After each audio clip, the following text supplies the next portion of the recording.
Cerebral palsy is the most common physical disability of childhood. When the foundation was being established, the rate of cerebral palsy in Australia was between 1 in every 400 to 500 babies.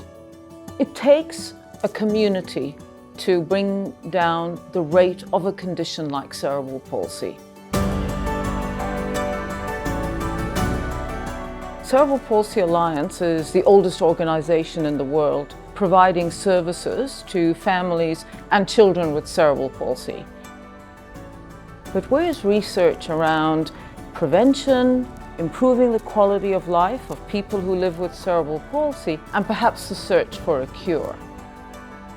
Money enables us to do this research.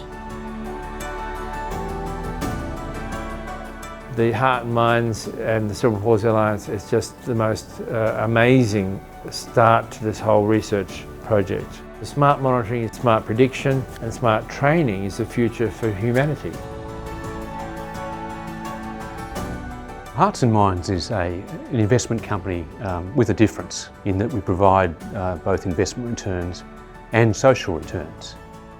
The way it works is that our fund managers very generously give their investment expertise and investment recommendations to Hearts and Minds, and that enables us to donate 1.5% of the value of the company every year to medical research. And at the moment that's running at about $13 million a year. With the donations we've received, we have been funding the best research in the world.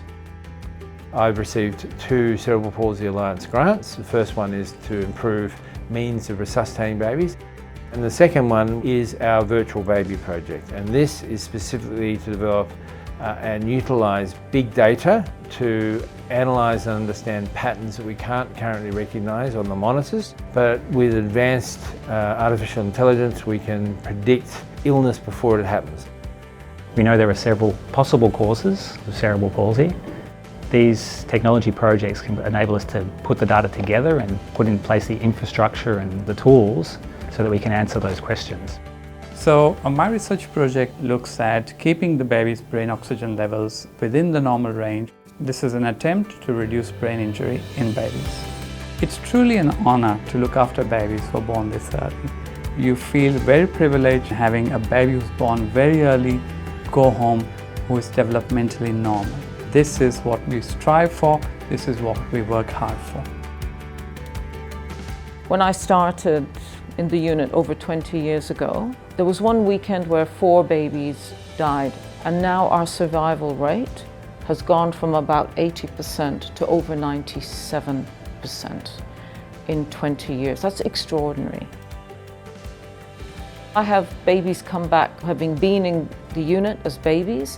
They're school students, they're university students, they're employed, they come back with families of their own, and that's just an incredible feeling of joy. I'm a bit of an emotional sort of person, so every time I come out to Westmead and see these newborn babies, most of them are preterm babies that are very vulnerable, and I know that the funding of people and the clinical staff and researchers are making a difference to the quality of life of those little babies, and it's nice to know that you are making a difference and helping.